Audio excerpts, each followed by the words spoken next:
Welcome back, everyone. I'm Sarah Peck, and this is the Startup Pregnant Podcast.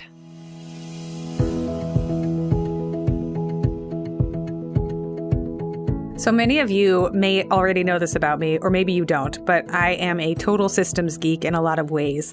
In our house and in my business, we regularly optimize processes and get super geeky about organization, both about our family and our work life. And I love geeking out about tools and systems and gadgets.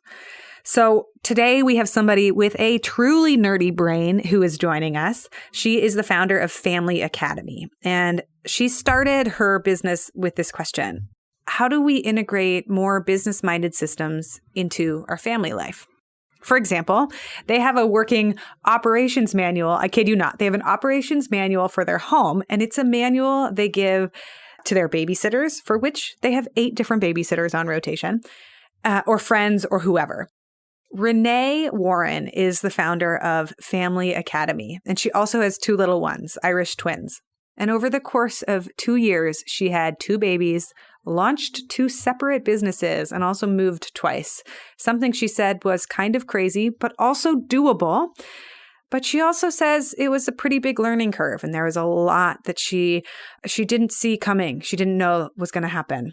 Coming out of it, she didn't love the way that her family life looked. So she and her husband started systematizing their family life and implementing processes to help them be happier and live better. Over the course of the next 6 years, they started implementing these processes and testing them and finding out what really worked. And so she started sharing these tools and these processes with friends, like her operations manual and their quarterly meetings and their weekly meetings. And her friends, of course, told her, oh my gosh, have you shared this? You have to share this. You have to write a book about it. And so Family Academy was born. So I'm so excited to welcome her to the show and get really geeky with her about everything that they've built. And you'll hear my geeky side come out too a lot on this episode. So here we go. Welcome to the Startup Pregnant Podcast, where we talk to creative leaders about what it means to be an entrepreneur and a parent. I'm your host, Sarah K. Peck.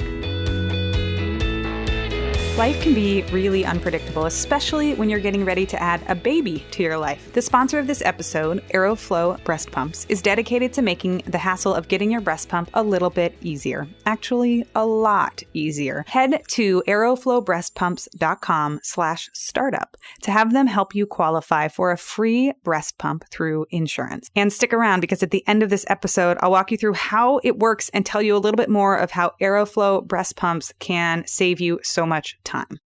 As always, hit subscribe wherever you listen to podcasts. And if you have a minute to leave us a review, we would love that. If you need any of the show notes from the show, head to startuppregnant.com.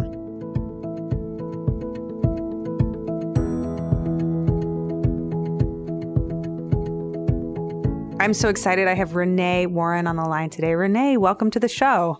Thank you so much for having me. I have so many questions for you. You're such a perfect fit for this show. But first, before we dive into all things parenting and all things entrepreneurship, I love asking people to tell me what time they woke up this morning, today, and what did you do this morning? What was your day like today?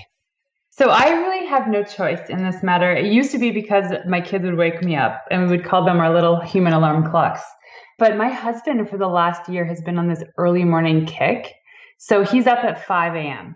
And 5 could be he's going for a run or he's meditating in the sunroom or reading. But I just get up with him. There's no sense in trying to go back to bed for half an hour to an hour. And so I usually just lie there. I'll do morning journaling or I'll check my phone, which I know is a big faux pas. But for me, it's just comforting knowing if there's any fires that I have to put out before work starts, but really kind of looking at my calendar for the day. But between 5 and 5:30 is usually when I'm up. We're living parallel lives right now because my husband's doing the same thing.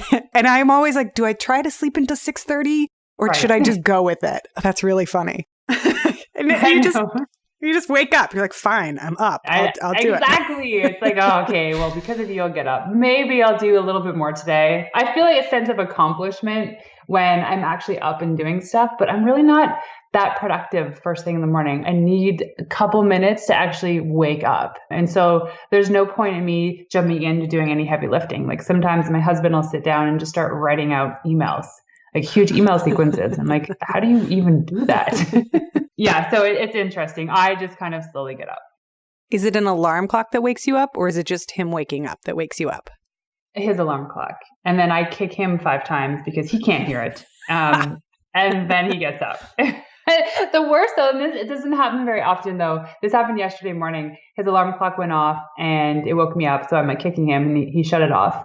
And then he rolls over and he goes back to bed for an hour. And I am wide awake at this point. And so after he gets up, I'm like, why would you do that? He goes, I just needed a little extra sleep this morning. Like, that's not fair. I could have used that extra sleep too. That's so funny. We're switching Alex, my partner, to a Fitbit, one of those trackable wearables, because they have silent alarms that buzz on your wrist. Because I was like, I don't want to wake up. You wake up. You know what? It would probably still wake me up. Yeah. I'm such a light sleeper. Me too. I think it's like a pipe dream, but you try anything just to get that extra hour of sleep as a parent. Well, let me know how that goes. Speaking of parenting, you had 2 babies and you did 2 moves and you launched 2 businesses all in, I think, 2 years. So can we start with your parenting journey? Tell us about your kids and how old they are, and go for it. Tell us all about your parenting journey. Yeah, so I have 2 boys, Max and Noah. They are 11 months apart. Max is 5.5 and Noah is 4.5 years old. So my oldest was not a surprise, but he was also not unplanned. When we found out I was pregnant with him, it was quite a joy. And at the point, we were moving from San Francisco back to Canada. So we literally showed up in this house that we just finished building with 2 suitcases. And I was like, I don't know, at this point, maybe 6 months pregnant. So there's a lot going on. And then we welcomed Max into our lives. And a month prior to having Max, I actually launched an agency, co-founded it. We had clients from South Africa to San Diego at this point. It quickly grew to 4 employees and then 10 employees. So I had a newborn, a new business, a new house. Max was about 4 months old when I found out that I was pregnant with Noah. And I did not know this was possible. So for me, with Max, I was actually going through, and I didn't know this at the time, but I was having postpartum depression. And so I wasn't eating because I was depressed and I was busy working. I was having problems with the breastfeeding and all of these things were happening. And so when I found out that I was pregnant with Noah, I resented the pregnancy and it embarrassed me. And I felt ashamed to even think that I didn't even want this baby because I had friends very close to me that had been trying to have kids for years and they couldn't. And so I didn't want to tell anybody this was happening. So business was doing really, really well. We were doing some incredible work in this agency. So we were doing PR for technology startups. And then one day I was at this janky ass coffee shop across the street from our office. And it's one of those coffee shops where you have to ask the person on the other side of the counter for the key to the bathroom that they attach to a large wooden spoon so that you don't steal the key to the bathroom.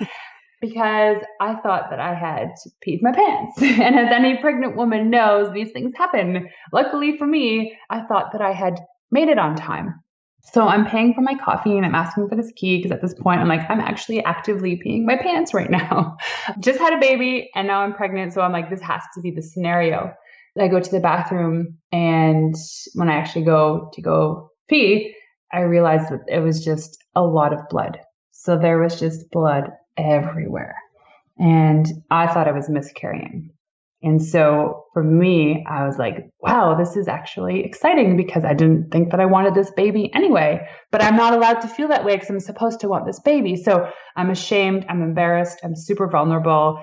Then I'm like, maybe I'm not miscarrying and there's something else that's wrong.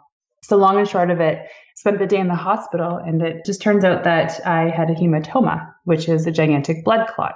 And it was at the point that if the blood clot didn't go, then I would have miscarried. And so ended up having a near perfect pregnancy after that. And we welcomed Noah into our lives a few months later. But that was the drama that was happening for the first 1.5 years of my agency's life.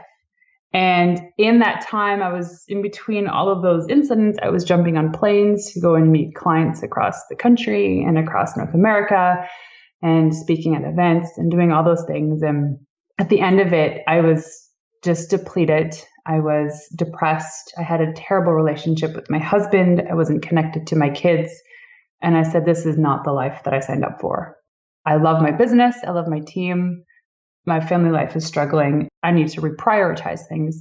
And that's when we just started implementing systems to our family life. We applied business-like philosophies to our home life. And that changed everything. I want to dig in and ask you questions about this because I'm so curious. What was the impetus to start the agency when you were 8 months pregnant? Like, take us into the thinking around the desire and all of the thinking behind starting that agency. Yeah. So before that, I was doing a lot of just consulting work. So one-on-one work with startups in the Valley. And I was partnering with a lady named Heather, who ended up being my co-founder of the agency. And she was doing a lot of the PR work. I was doing a lot of the content and social work and online ads for these startups. And it just got to the point when we were pretty much working together full time on these projects. I just said to her, it was like a business proposal. I said, hey, did you want to go into business with me? And she goes, well, you're 8 months pregnant. I was like, I know, this could be a lot of fun. This is awesome. Just both of her and I thinking having a baby cannot be that hard. If we can run a business, we can have a baby. And well, we learned our lesson.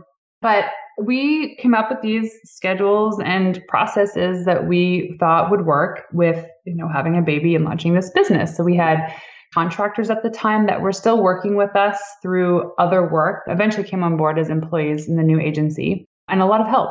We just didn't think it was going to be that difficult, but we failed to understand and appreciate what could happen to the mom after the baby's born. So for me, it was the postpartum depression. It was the anxiety, the stress, the sleepless nights, all these things compounding to make me a fairly unproductive and not nice person to be around. Yeah. So now I'm so curious, did you get to take any form of rest or leave? Like, did you think or consider about maternity leave? Did you work all the way through it? What was that like? So I took 5 weeks off. And when Max was just about 5 or 6 weeks old, he went to daycare full time. And the only reason why that was easy for us was because my sister-in-law was the one who took him. And it was easy because in the evenings I could pump and give enough milk for her for the day. And she was totally fine with it because she was my sister-in-law.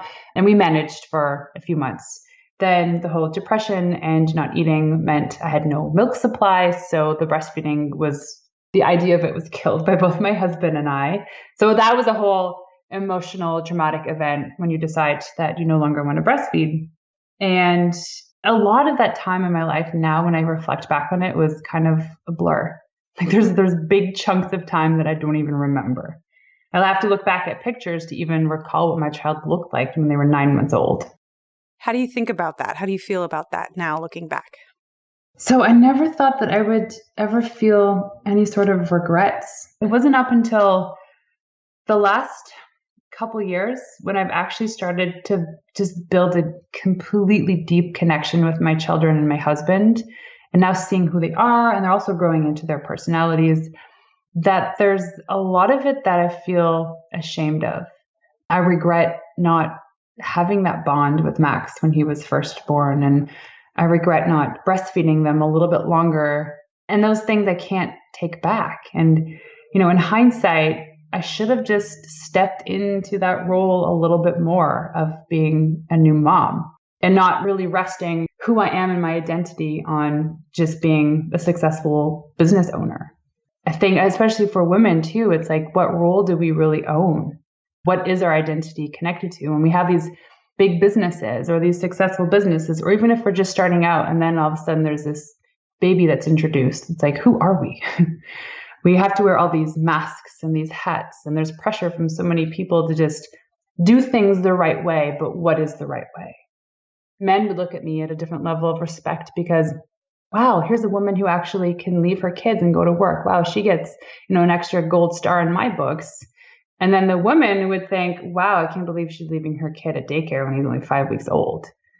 And the conversations I've had to have with some women because of it were just, some of them were terrible. Like I actually had somebody very openly unfriend me because I stopped breastfeeding my son so early because it didn't go according to her beliefs in parenting. So she didn't want to be surrounded by that. It was just at a crazy time. And if there's any tip I could give any sort of working mom or mom that's starting her own startup or already successfully running a startup and expecting their first is just slow down. Take the time to be with your baby and learn about him or her and really get connected and integrate obviously your family life into your business life. That's a big thing that I actually advocate, but it's okay to take that time off because you're also setting a great example for your team too. They want to know that you're not stressed and you're relaxed as much as possible. So, yeah.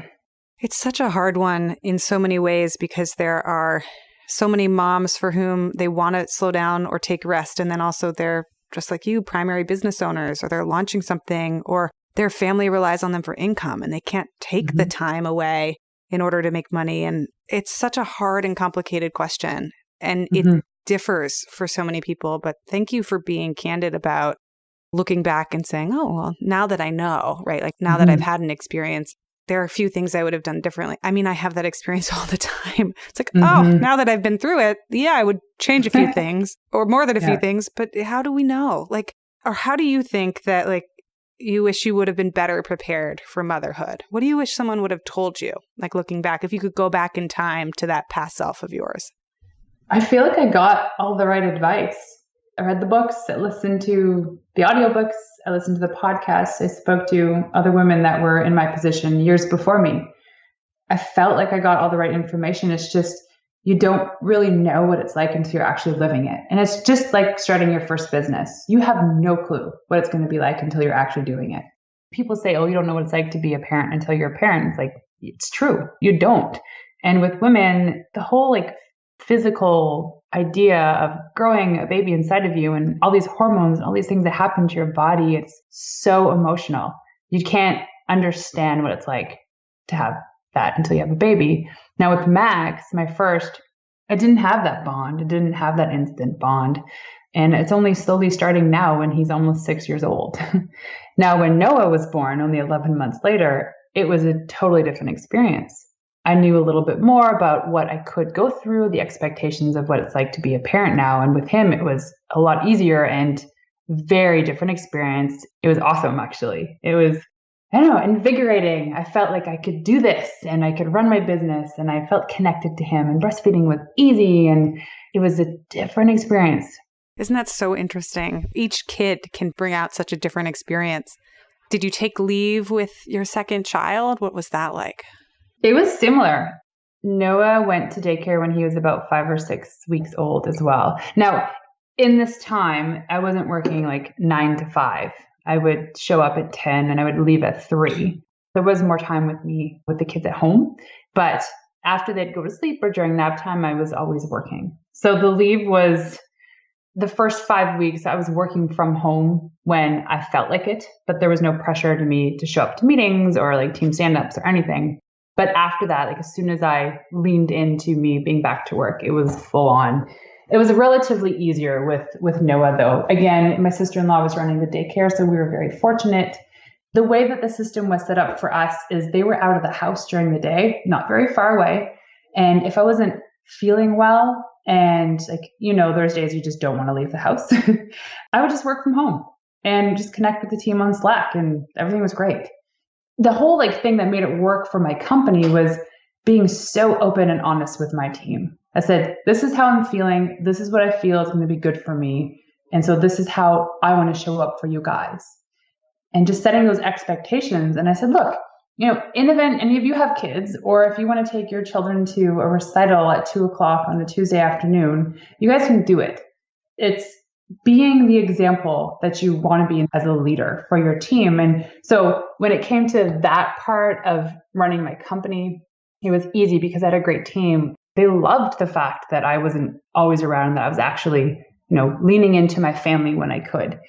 It was hard. There was a lot of executive decisions the team had to make, and there were some mistakes that happened. But, at the end of the day, we were all in it together, really. What did the team look like? Tell us about what that company and that business looked like. In those first couple of years, we had about 8 employees in our office here on the East Coast of Canada. And we had a couple remote employees and then a lot of contractors. And all of our clients were all remote. So really, we were a remote team, but with a cute, fun office at headquarters. And like some of these people, they had their kids too and their own challenges. But for the most part, it was all done online. And so I could work from home or I could work from wherever. Oh, interesting. How long did it take you to get up to that size team from the day you wanted to start until through your 2 babies? In the first year, we surpassed our goals in the first year. I don't even know how that happened. Think about that. My first year of business, I had 2 babies. And so again, that was like the black memory in my life. I don't even know. You know what? If I went under deep hypnosis, I'm sure that somebody could help me recollect that year of my life, but I don't even know. Were you getting any sleep at all? Yeah, eventually. So with baby number 2, we heard of this thing called the night nanny. And I was like, you know what? I will pay millions to have somebody come and just help me get a good night's sleep. This point, Max was about a year old. Listen, when we found out that I was pregnant with Noah, we're like jumped right on the sleep training bandwagon with Max. I was like, I don't know what we need to do, but this kid needs to sleep through the night because we have got a newborn coming. And we tried, the Ferber method.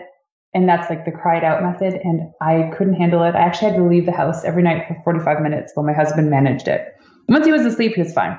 But so we got this night nanny after Noah was born, and she would come on Tuesdays and Thursdays.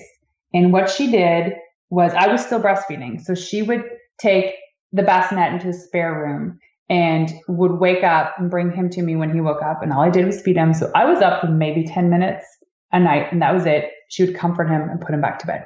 And those 2 nights, we were guaranteed a solid night's sleep. And that helped immensely.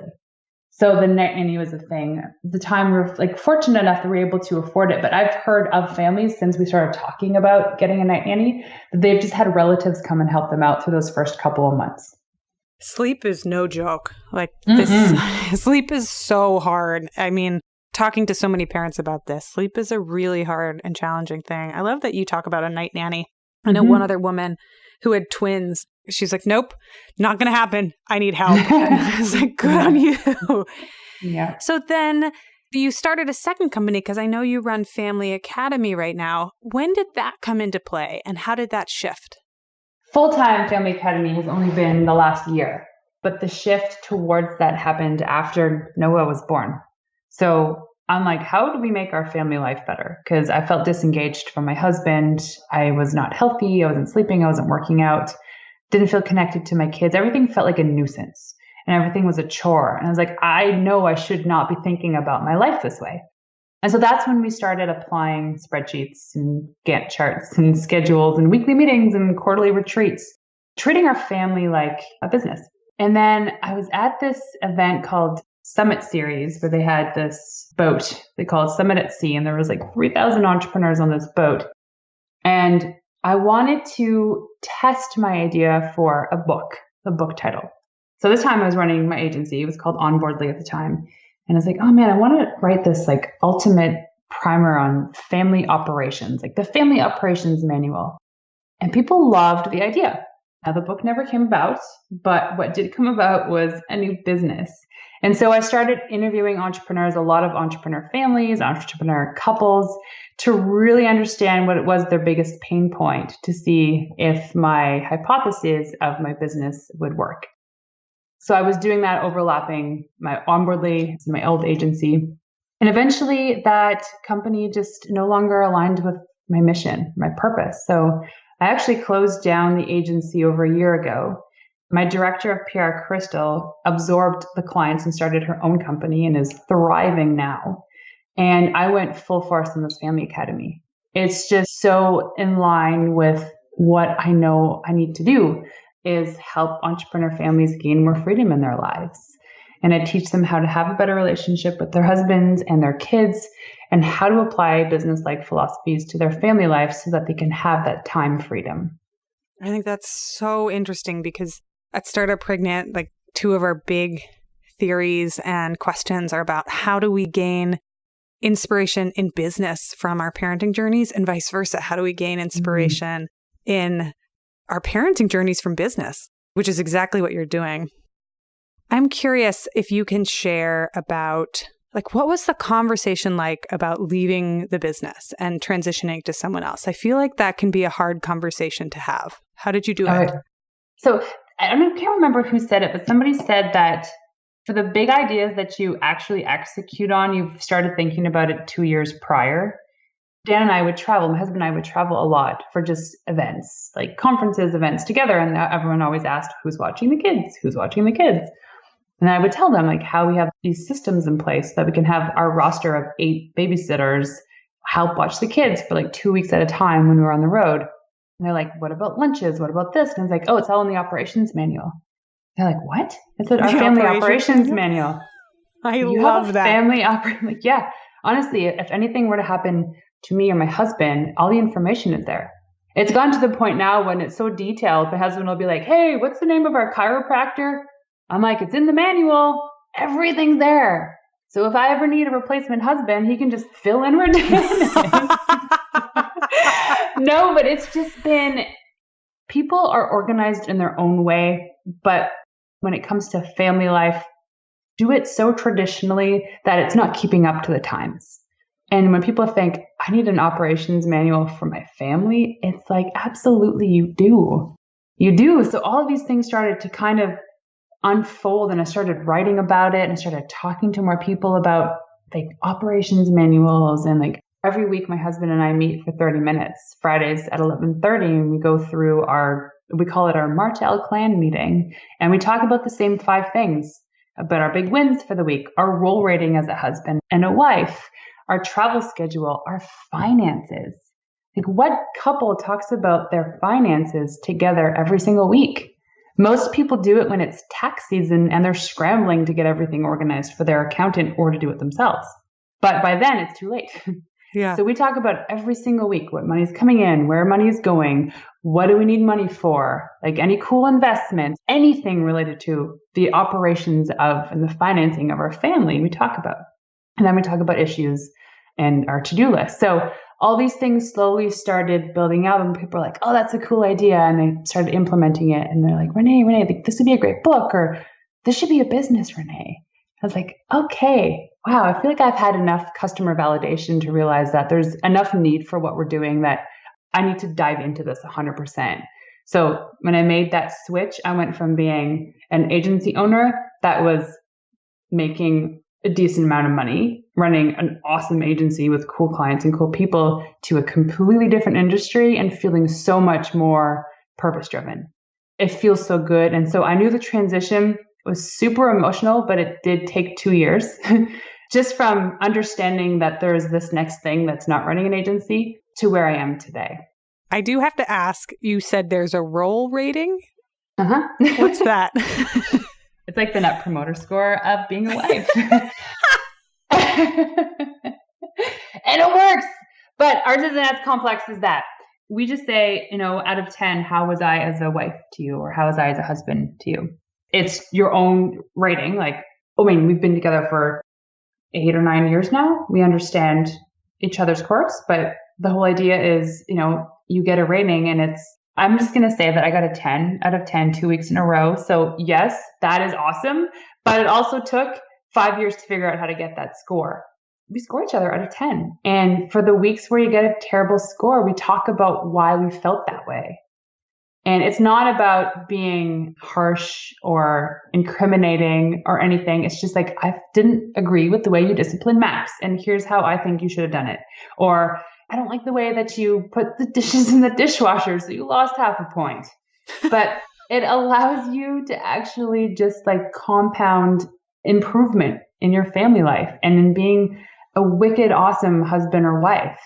One of my 4 big goals for this quarter is to get a consistent 9.5 out of 10 rating with my husband. That includes like landing 4 new clients and getting 30 people at my next live event and achieving 3 pull-ups in a row. But one of them is getting a consistent, awesome rating from my husband every week. And it's a lot of work. But at the end of the day, it's like, wow, we're each other's champions. I support him. He supports me. We parent so much better together. The kids have changed. Holy. Their energy has shifted. They listen. When mom and dad are good, everything else gets incrementally better. I have to dive into this. I love this, and I'm so fascinated. Now, do you get a rating as well? Like, is it just peer-to-peer, or do the kids rate? Do you also rate yourself? It's just one data point. Yeah, it's just between husband, wife, partners. Yeah. And then my kids are a little bit too young to really kind of comprehend right now, because I feel like I would get a pretty good score. I know how to achieve a 10 out of 10 with my sons. Give them chocolate. That's perfect. That's actually a good idea. I think when they're old enough, they should get in on that. And then is there a rubric? Like, are there categories that you know in advance that you're being rated on? Or like, what is it more subjective? It's subjective, but talking about categories is the other thing too. So our quarterly retreats, we do obviously one every quarter. So for a year, our big one is in December, and we take that time to plan the next year. So that includes big travel events, conferences, like all the big things that you kind of need to plan around. And we come up with a theme word for the year. And so everything we do as a family is centered around that particular theme word. So last year it was education. This year is adventure. And we come up with our 5 words for our family values. And so for the year, everything we do as we rate our family, because we do rate the family on these 5 values. So we give a weekly score out of 10 on these 5 values. So ours are growth, community, adventure, spirituality, and health. Everything we do in the week as a family has to work towards achieving like a good score on those values. Last week was the best score we've ever achieved. This week weren't as great. Where we weren't good was on community and spirituality. So what do we do as a family more towards community? And so community for us is, how often are we hosting founders lunches? And how often are we as a family going out and doing new activities or meeting new people? And so when we look at our values and we're kind of weak in some areas, we would stick to improving it for the next week.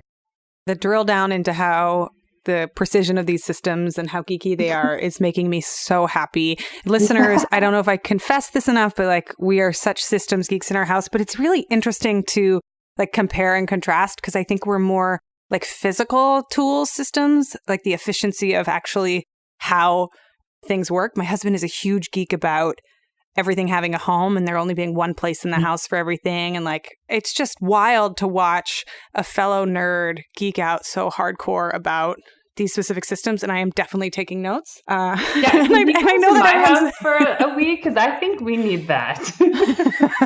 We could just, what is it? Wife swap? We can husband swap. Husband swap. Oh gosh. I don't know if you could handle Dan for so long. You would get some really awesome business advice. But like the physical systems thing, there's one trick that actually maybe it's part of the question you want to ask me later. So I'm not going to tell you now. We'll save that. Okay, perfect.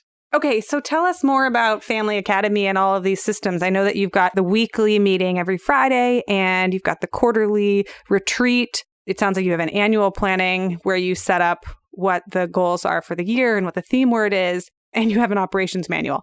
What other systems are you bringing in, and what does that look like for Family Academy? So one of the big things, and I built this product, is a physical product that's currently being developed. Actually, I created it for my husband. And I'm not ashamed to say this.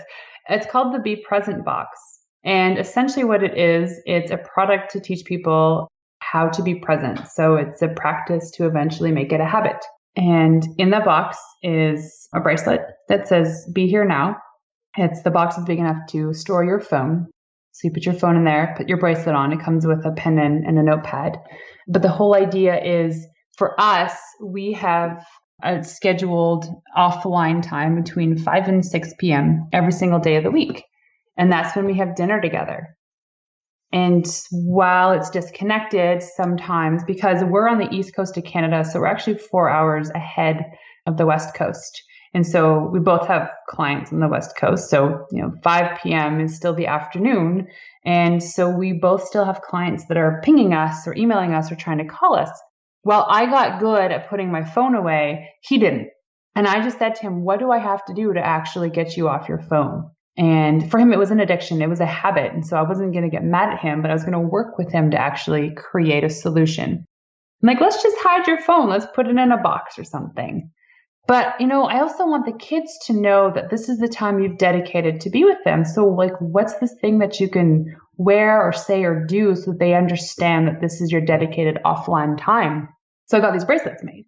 And so he puts on the bracelet, and being present for him was being away from his phone, and there's no urgency to check it because he's committed to this hour. We have dinner together. And, for anybody listening that has younger kids, sitting at the table with toddlers and preschoolers is a very hard thing to do, to keep them from walking away after 5 minutes or 5 bites. So I created the Family Academy Conversation Deck, which is a deck, and it has 50 cards with different questions on each card. So we sit at the table, we put the cards in the middle, we eat our dinner, and we each ask each other rounds of questions. Like, what was the kindest thing you did today? Or what happened today that made you sad? Or how do I show you that I love you? So just these things, conversations to kind of keep the family connected. The kids finish their meal. No one else is kind of feels the urgency to go check their phone, and we're just really present with each other. So that for me is one of the biggest, most profound things that we've developed as a family. That's so important and so wise. I think it can be hard to find those edges and those boundaries of like, when is it okay for things to like work and family to bleed into each other and to be overlapping? And then when is my rigid area of like not letting these two impede on each other? And I mean, I'll confess, I am the one with a phone addiction in our household. Mm-hmm. And we've done something similar, 5 to 7 at night.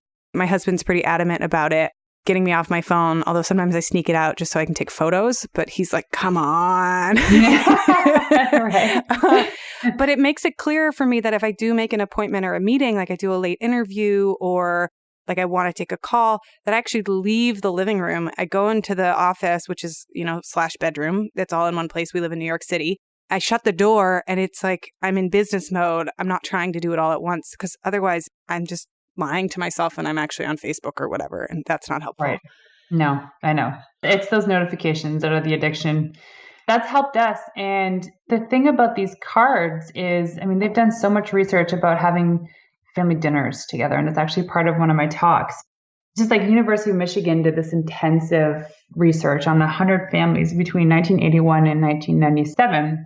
And they discovered that the amount of time that children spent eating meals at home was the single biggest predictor of better academic achievement and fewer behavioral problems.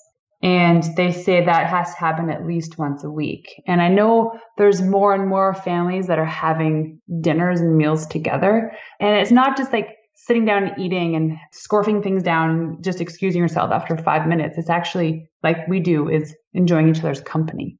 And so if I can think, wow, that 30 minutes at the table every single day is going to help my kids achieve better academically and have fewer behavioral problems, that is the best investment I can make. Mm. And another study, once a week?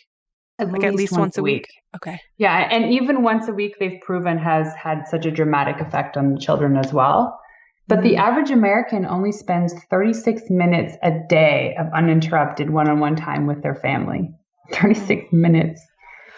Oh, isn't that crazy? They're doing chores, they're doing homework, and they say that this is like uninterrupted one-on-one time. If you're sitting next to each other on your phone, that is not one-on-one time.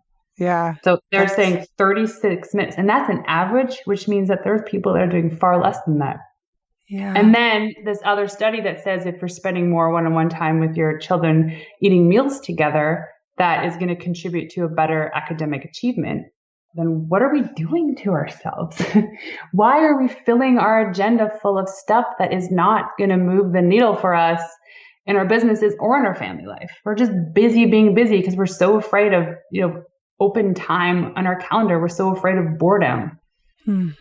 It's so hard. And I do really like the fact that it's at least once a week, because I know that there are so many families where maybe the mom works late, during the week, or someone's a traveling person and they're gone Monday through Thursday. So it's still possible for it to be done, even if you have one of those trickier schedules. Oh, yeah. But yeah, the uninterrupted time. That's true for adults too, right? Like even taking 36 minutes to meditate sounds like this far-fetched dream for me. I squeeze in minutes here and there, and then I have to ask myself, like, wait, what am I doing? Like, what is it that I think is more important? It's a hard one. Yeah. No, and there's another study too that this one's fascinating. They actually studied men that were high performing career people. I want to say they were lawyers in New York and their relationships to their son. So that was very, very small niche. But they wanted to try to gauge the type of relationship that these people had, so the father the son had, based on quality versus quantity of time. It was a resound result. It didn't matter how often the dad was home with the son. It was how he showed up when he was there. So it could have been, 50 hours a week, but he was a grumpy man, which made a terrible relationship. Or it was 2 hours a week, but he was so into his son and so present and so fun and positive and energetic and helpful that when that son grew up, his memory of his father was how those tiny moments together and how magical they were. Mm. We put stress on ourselves, and especially as mothers, that we have to spend so much time with our kids. But if it's not quality time, and if we're not practicing that quality time, then it's insignificant. I love hearing all of this. Okay, so now I want to ask you about Family Academy and where are you now today? What does your business look like, and what's next? Like, what's on the next year's agenda? Like, where do you want to go, or where do you see yourself? So Family Academy now, I'm doing a lot of coaching with entrepreneur families and live events. In the fall, I'm actually launching a fairly extensive online program that I've started doing research on years ago.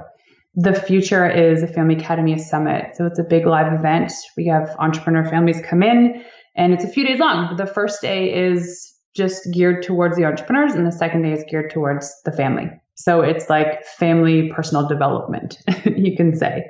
And the reason why I didn't name this company after me was because it's part of my legacy, that I want this to be applicable to not just entrepreneur families, but to, high performing career people or career people, and understanding that there's these philosophies that exist in a family life. It's almost like it's a religion in and of itself. It's just a new way of approaching how to have a more decluttered and managed family life. And so the future of the Family Academy, for me, my mission is to serve 1 million entrepreneur families and helping them gain more freedom in their lives, but really inspiring women to actually not have to choose between starting a business and having a family. They can do both. So I want to ask you my favorite question as the last question, which is, as a parent, there's so much pressure to do it all or to look like you're doing it all. But I think the truth is closer to we each do different things. So as a mom or as a business owner, are there things that you don't do? What do you leave off your plate? What do you skip? So I wanted to be so non-obvious about this one because it's a hack that it's supposed to signify so much more. And it's very simple. So I have, which now I'm going to go out and buy more, but I have 2 lunch boxes for each one of my boys. And I pre-make 2 to 3 days worth of lunches and packed and ready to go. We can pull from the fridge to throw into their pack sack. And that just is kind of like the significance of how we plan our family life. It's like, how can we save 10 minutes here or 20 minutes there? Making lunches for me is like, I prep it in the evenings, I clean everything up. I don't have to do anything in the morning for 3 days. It's pretty awesome. That's so awesome. I love that. Some of these things take up so much time and they're so repetitive. And I love your kind of insight and perspective of how can we optimize this, or what systems can I use? Can I borrow? Can I apply to make this work? Exactly. Yeah. I mean, I feel like you can always save time. And the thing about it is if you're gaining an extra 10, 20 minutes a day, because you're optimizing the things that you do, then you have that spare time to do something that I call life margins. So as we try to optimize our businesses for the best profit margins, we should be doing that for our personal life as well. And so a life margin for me is like an extra 5 pages of this book that I wanted to get through, or going out for lunch with my husband, or doing CrossFit at lunch. It's like, we look at these things as stuff we can do, but we never really label it as some sort of reward. And if we're rewarding ourselves, just like, business increases its profit margins and it increases its profits and it's a more profitable business, then why can't we do that with our family life? Life margin. That's such a great tool or way of understanding it. So where can people find out more about you? Tell us about your website and your social media handles. Where can they find you? So they can find Family Academy at familyacademy.co. I also have familyacademy.co on Instagram. And personally, they can find me on Twitter and Instagram at Renée_Warren. Thank you so much. This was great. Thank you so much for having me. This was awesome. This is all the stuff that I love to talk about. And I have great resources on my website, great free guides and ebooks that can help you organize your first quarterly couples retreat and your weekly meeting. I love it. I promised at the beginning of the episode to tell you a little bit more about the pumping journey and about how Aeroflow breast pumps works. They are the sponsor of this episode. So for all of you breastfeeding and pumping mamas, here is the info that you wanted. Aeroflow breast pumps makes the process of getting a breast pump covered through your insurance as easy as possible. They have dedicated and informed breast pump specialists to help you navigate insurance by taking care of the paperwork, the phone calls, and the prescription requests so that you can take it easy. They're available by phone, text, or email to answer any questions you have during this exciting time in your life. One of the trickiest things is the timing of everything. A lot of insurance plans only allow you to get a pump within 30 days of your due date. Let me tell you, figuring out when that baby is going to arrive and then getting everything done within these exact timeframes can be really hard. They take care of everything, including contacting your physician for a prescription, recommending the best breast pump options for you and your lifestyle, billing and processing those insurance claims, and shipping the breast pump to your door free of charge. The entire process is totally free. So if you want to work with them to get your breast pump, go to aeroflowbreastpumps.com/startup and they will get you started right away. Thanks for being a sponsor of Working Pumping Mamas, Aeroflow Breast Pumps. And I always say this and I mean it. Leave us a review on iTunes if you like our show. It takes a few seconds, and it really does help us a lot. If you want more of what we're talking about, go over to startuppregnant.com and get on our email list. We send out a weekly newsletter with time-saving tips for parents and entrepreneurs. And I always include a weekly gadget or tool or something awesome that we've stumbled upon to help make your life just a little bit easier. And as always, you can reach out to us at hello@startuppregnant.com. We love hearing from you.